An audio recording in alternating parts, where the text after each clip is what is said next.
You're listening to the North Parkway Podcast, weekly talks designed to help you take the next step in your spiritual journey. You can learn more about our church at northparkway.org. And if these talks are helpful to you, consider using the link in the description to give. Your financial support helps us continue to make great content. All right, well, that's enough intro. Let's get to today's talk. This is the instruction manual for my minivan. That's right, I'm at the stage of life when I no longer have a sports car. I now rock a minivan.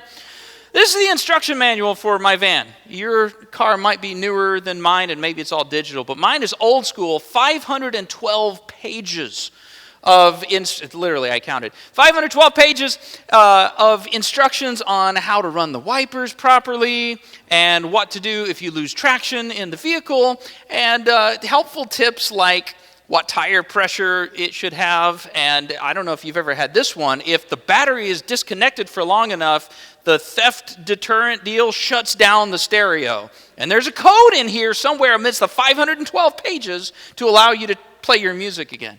Okay? It's useful, but how many of you guys, show of hands, how many of you, when you got your most recent vehicle, you pulled out the instruction manual and read it cover to cover? That's what I thought. Yeah, me neither. I love instruction manuals. 512 pages, it's just not going to happen. This is America. You can pay attention to everything in this book. You can completely ignore it and just do what you want. But if you want things to go well with the vehicle that you own, if you want it to be a joyful experience while you own it, you probably should pay attention to some of the stuff in here. And here's why. Because the people who designed your vehicle, who know how it was meant to operate, they're the ones who wrote this stuff. And if you use something the way it was intended to be used, it tends to go better. Okay? This is an instruction manual for the human race. This is an instruction manual for Homo sapiens, and it was written by the guy who designed the human species. Nobody knows the mind and the body better than the one who made it out of dust. And God gave us this manual not to boss us around, not to make life harder, not to put, yesterday, my son does track and field. Yesterday he was jumping hurdles in a race, okay? This is not to put hurdles in the way of life's race. It's there to help you to operate in harmony with the way that you were designed. Because just like your car, when you operate the way that you were intended to operate, things tend to go better. And so we're at the beginning of a multi-week journey where we're looking for happiness in sometimes unexpected places. And we find those things because the guy who created us gave us a manual on how we should live. Here's what the Bible says about the Bible. This is Jesus talking about commandments in John chapter 15. And he says this. He says, "When you obey my commandments, you will remain in my love. And I've told you these things," all of this stuff in here, "I've told you these things so that you will be filled with my joy." Okay? Here's why I gave you all the commandments. Here's why they're in here. So that you can have joy and lasting happiness. Life's not perfect. There's always going to be pain. Sometimes the Packers will win games, right? You can't have everything that you want in life. I know, it makes me sad too, Ryan. You can't have everything that you want in life. But, if you submit your life to God and you do things His way, it tends to go better. In the long run, you win more than you lose. And He gave you these commandments to make life happier. So we're going to dive into a few over the next 5 weeks. I want to start with one today that is, I think, pretty relatable. I can teach it because I've lived it, and there's happiness in a place you wouldn't expect. Watch this. Imagine with me that you're a lawn guy or girl. You love your lawn. You baby your lawn. Your lawn is so beautiful that Scott's Turf Builder has been pestering you about shooting their next commercial in your lawn. Imagine you're that kind of lawn person, and you come out one morning to enjoy this beautiful swath of earth that God has blessed you with, when you see that the neighbor's dog, Bruno, has deposited an odious reminder of his most recent visit in your pristine lawn. Now, that's annoying for anybody. But a normal person would pick it up, throw it away, Maybe go talk to the neighbor and say, hey, listen, I'm trying to have an award-winning lawn here. Would you mind just picking up after your dog? Easy, it's done. And then you can get back to your Saturday. But imagine if instead of throwing it away, you decided to carefully preserve this excrement that Bruno, the German Shepherd, so maliciously left in your yard. So that just like the Alamo, you would never forget the wrong that was done to you. Imagine if you put it in a baggie and you wore it around your neck so that anywhere you went, you could always take a sniff. Oh, and remember how bad that was. You could go on a poop crusade, telling yard owners everywhere of the wrong that was done to you by Bruno. It could become part of your introduction. Hi, my name's Chris. Good to meet you. Would you believe what my neighbor's dog did to my yard? Look, I have proof. It still smells bad. See it? What? Do you want to smell it? You can smell it for yourself. See it? Can you smell how bad that is? Can you believe that a dog would? What kind of dog would do that? That's silly, right? You wouldn't actually do that. Actually, you kind of have. And so have I. We have a tendency when we've been done wrong to hang on to things, to preserve them and think about them over and over. And there's an important life principle when it comes to happiness that you need to understand. If you focus on the bad in your life, you'll miss a lot of the good. Write that down. If you focus on the bad in your life, you will miss a lot of the good. Now, before we go any further, I just want to say for the record, Bruno is a good boy.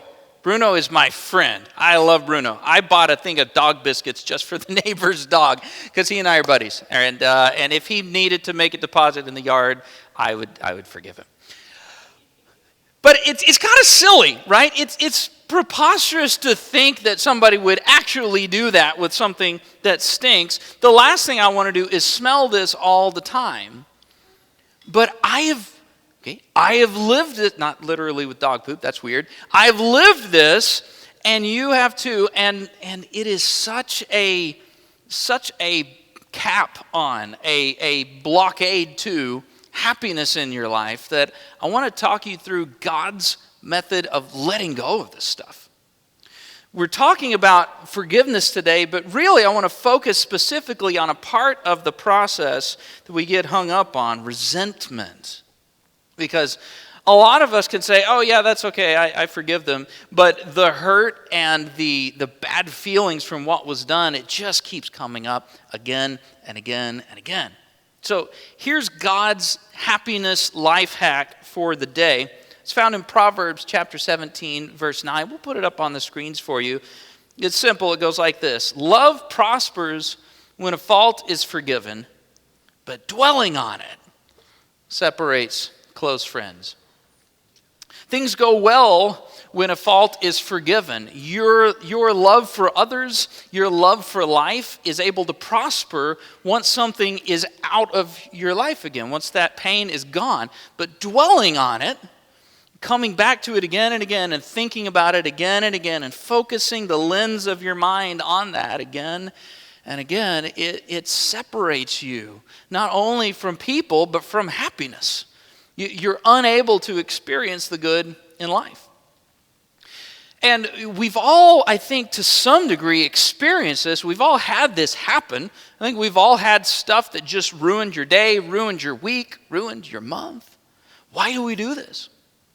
Here's just my 2 cents worth from living on the earth for a while, but there are some benefits to hanging on to what's been wrong in your life. There's a reason why we as humans do this. It's not just because we love pain and we hate joy. There are some things that you gain when you hang on to the hurt. Because as long as you hang on to what somebody has done to you, then you remain the victim and they are the villain. And as long as you're the victim, there are some benefits. If you are the victim, then you kind of have moral superiority over that person that wronged you. because you might have some issues in your life, but it's not like what they did to you. And as long as in your mind, John is the villain in my life, I'll never be as bad as John. At least I didn't step up and forget what I was going to say on the announcement. Right? How could he do this? Just kidding. Okay? Being the victim also gains you sympathy. Okay? Some of you have done this, or some of you know that person in life that every time anything is wrong, they come to you and would you believe what my husband said again? He leaves his socks everywhere, right? And you get sympathy, and people are like, oh, I feel so bad for you. That must stink. Do you need help? Can I help you with something? And it also does this. Sometimes you have been wronged by somebody, and either you know that you shouldn't get them back, right? We know revenge is not God's way. Or maybe they're in a position of power and you can't get them back, right? You can't personally get the governor back, but you could trash his reputation so bad that maybe I can hurt him a little bit. And I get just this little sample of revenge, right? It's not the full meal. It's like the Costco or Sam's Club, like, here's this salmon you can buy in a 17-pound bag. I'm not going to buy a 17-pound bag of salmon, but if they want to give me a free sample, like, I'm for it, right? It still tastes good. We have all of these things. There are benefits. Here's the thing you need to know, and write this down. You have a right to be angry when something like that happens to you. And you have a right to hang on, but hanging on to it comes at a cost. And the cost is your ability to appreciate the joy-giving things that are around you. Because if you're wearing this around your neck, it's really hard to smell the flowers. As much as you want to, it's a little flower and a lot of, oh, Lord, I need coffee to bury my nose in, right? When you focus so much on the hurt, legitimately, it makes it hard to appreciate what's good in your life, because your life's lens is just calibrated for pain. And eventually in life, you're going to have to let go of one or the other, happiness or resentment. And none of you want to hang on to this stuff, but it's hard, and it's human nature. We tend to do it. And I believe that because it's that broken part of our nature that wants to hang on, that's why God in his instruction manual says this stuff's going to happen, pain's going to come. When it does, releasing things brings love into your life and it can flourish, but hanging on to it, that resentment, it sort of chokes the life out of you. And so I want to give you a couple of tips from the designer on how to let this go. Okay? If you want to let go of resentment, if you don't want to keep smelling the bad, here's some things that you can do. Things that you need to understand. All right, first one is this, write this down. Forgiving doesn't make what happened okay. Choosing to forgive does not mean that what happened, whatever it was, is okay. This was a challenge for me, and I don't mind telling you, I got stuck on this part of the forgiveness process for like a year in my life. Because I knew that God wanted me to forgive and truly release. Okay, forgiving is like letting go of your right to hang on to it. It's letting go of your right to still feel badly about that person. It's truly releasing it. And my struggle was, God, what they did was wrong. And if I forgive them, it's like saying, it's okay, you can do it again, it's okay, it never happened. But when you look at the Bible, that's not the way that Jesus forgave. Jesus encountered sinful people who were doing wrong stuff, and he forgave them, but his forgiveness was never, okay, you can't find a spot in the Bible where Jesus encountered someone who was living a sinful life, and he said, I forgive you, keep being awesome, high five, right? Or like the cool one where you high five, and then you like circle around and like windmill the high five in the back, like high five and a half, right? That never happened. It didn't happen. Jesus, okay, so guys had found this woman who was caught having an affair, and in the middle of that, and they bring her in front of Jesus and they say, should we kill this woman because she was sinning? Right? And Jesus said, whichever one of you has no sin, you throw the first stone. He says, if you're perfect, then you kill her. Otherwise, leave her alone. And Jesus looks at this woman who was sinning, and he said, I forgive you. Now, go stop doing that. Jesus walks through town. He's going through Jericho, and you want to talk about corporate greed and the 1% choking the life out of everybody? Zacchaeus, the tax collector, was putting everybody else in poverty so that he could live in the lap of luxury. And Jesus comes to him and he says, I'm going to have lunch at your house today. And he talks to this guy, and Zacchaeus has this huge change in his life. Jesus forgives him, but he also says, I realize I was wrong. I need to change what I'm doing. Forgiving someone doesn't make what happened okay. Write this down in your notes. It's only forgiveness if there's something to forgive. Otherwise, you're just being too sensitive. Okay?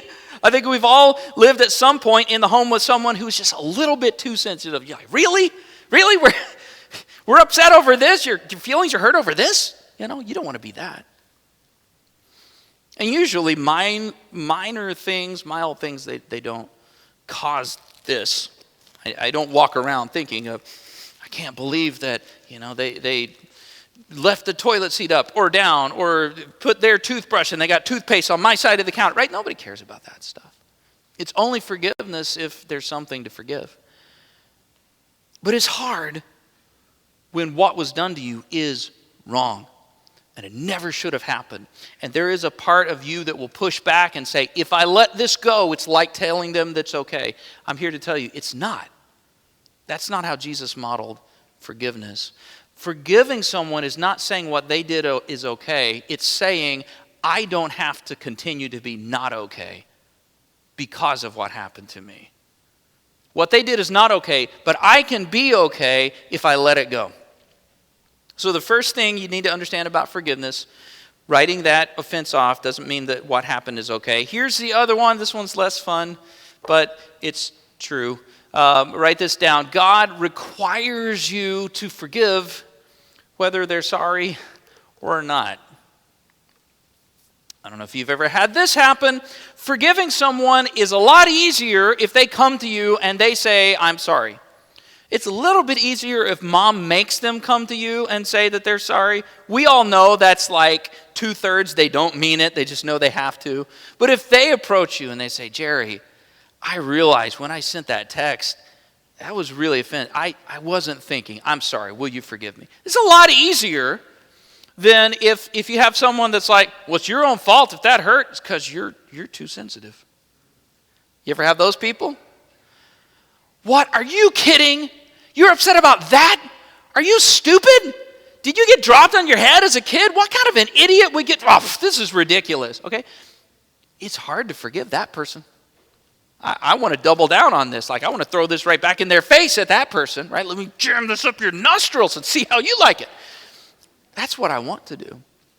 But the guy who designed your life, the guy who wrote the manual says you have to forgive, period. Colossians 3:13, here's how he worded it. He says, make allowance for each other's faults and forgive anyone. Everybody say anyone.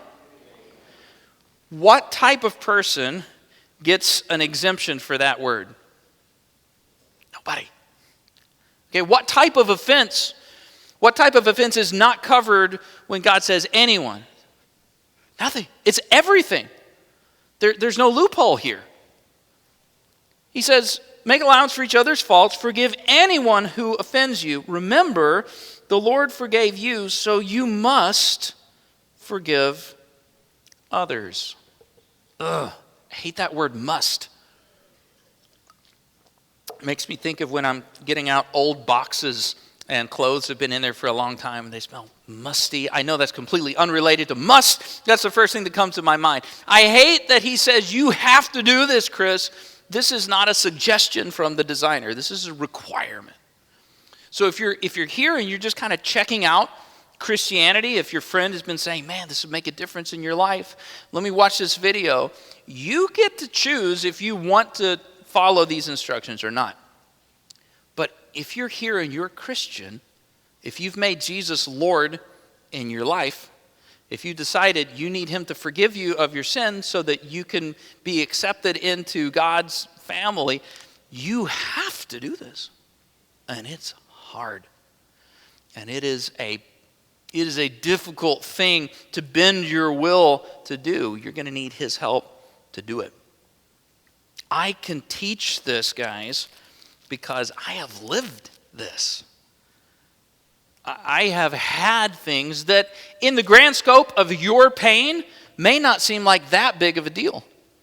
But it's amazing. A bullet wound or a paper cut can both become infected and gangrenous. It doesn't take getting stabbed to go septic. It could be the smallest thing. But once that turns sour, it turns everything in your life sour. And so I had this moment years ago when my kids were little. When the weather was good, kind of like it's supposed to be right now, but this is Illinois. But when the weather is good, we would, after church, we would let the kids take a nap, and then we would get up and we would go to a park. Somewhere, nature center, something like that. And we go and just enjoy nature. We'd let the kids play on the swings, and we'd walk around the pond or whatever it was.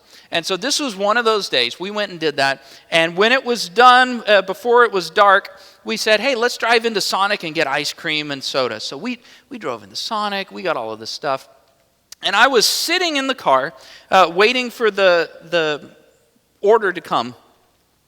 And I'm just browsing through, and I'm not a big Instagram guy, but I just opened Instagram, and I saw some of my posts from years ago. And I'm scrolling through those, and this crazy thing happened to me, and I don't know if this has happened to you.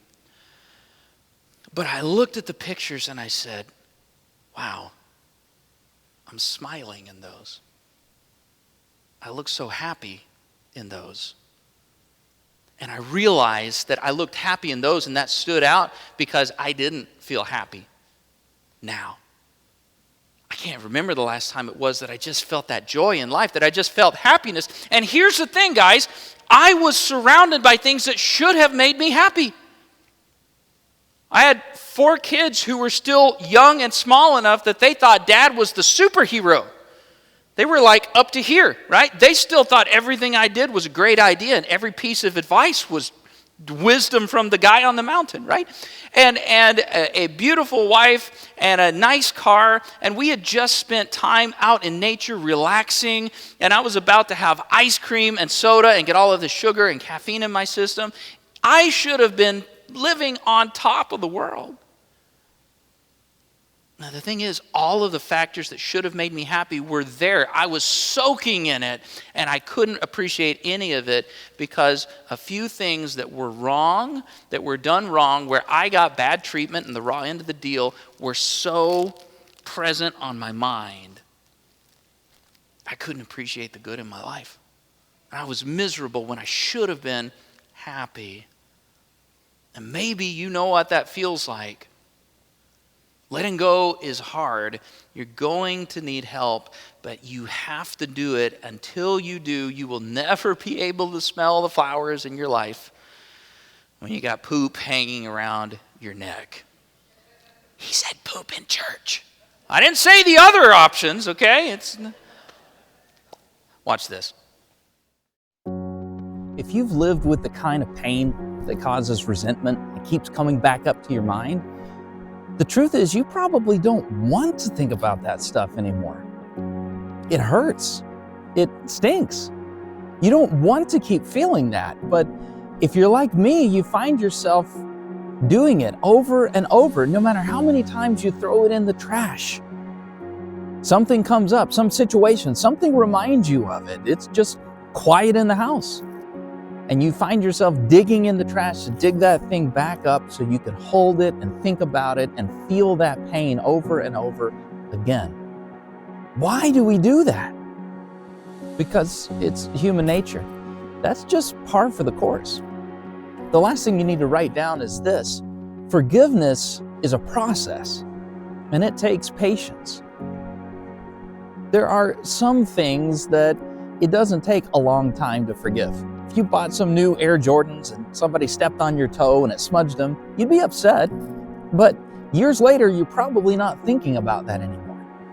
But there are hurts, there are pains that cut so deep that they don't heal in a day. It's not one and done. They have to heal in layers. Maybe you know what that's like. Maybe you shared a secret with someone and they gossiped it to everybody about you. And it ruined a friendship and you ended up as an outcast from your own friend group.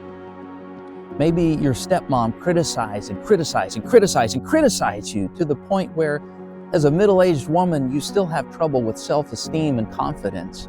Maybe that manager worked you to the bone and never saw you as a human being, only as a production unit. And you gave everything you had for that company. And when it was time to review salaries for raises, they still passed you over. Maybe you trusted an adult in your life and they took advantage of you. They molested you. And when you tried to tell someone, nobody would believe you because, oh, that person would never do something like that. Maybe you thought you were doing business with someone who was honorable, and in the end, they scammed you and they cheated you out of money, and it led you to financial hardship for your family. Pain like that, you don't just wipe that away. It takes time. It takes patience. It's a process. And Jesus realized this. He commanded his disciples to forgive in Luke 17, and he specifically worded it in a way that would require an unbelievable amount of patience. He said, even if someone sins against you 7 times in a day, you have to forgive them every time. And his disciples, upon hearing this, were aghast. Are you kidding me? Are we supposed to do that? Their response, it not only makes sense, it's actually the key to doing this right. They said, Lord, increase our faith. If you circle back to the commandment we saw earlier in Colossians chapter 3, we actually get right before the command the secret to how to fulfill the command. Remember, the Lord forgave you, so you must forgive others. And see, that's the key. That's that missing ingredient. God's instruction manual was not written for people who are trying their best to do it on their own. It was written for those who have God walking side by side through life with them.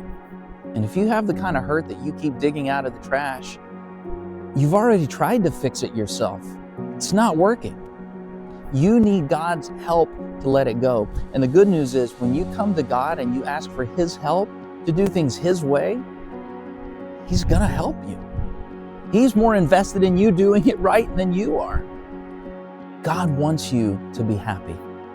He's filled your life with things that can bring you joy. But as long as you're hanging on to the hurt, you'll never really be able to appreciate it. So make a decision. Let it go. Throw it away. Ask for God's help. And no matter how many times you pick it up out of the trash, throw it back in. It won't be fixed overnight, but if you stay committed to that, with God's help, you will keep throwing it away and you'll go back and pick it up less and less and less until finally you won't pick it up at all. And it'll never be fully gone. It'll always be there in the trash can in case you change your mind. But you'll find it's so far in the periphery of your mind, you don't notice it anymore. You don't smell that stink in your nostrils anymore. And for the first time, maybe in a long time, you'll be able to smell the flowers again. That's what God wants for you. That's how he wants you to experience this life that he's planted you in. That's finding happiness God's way.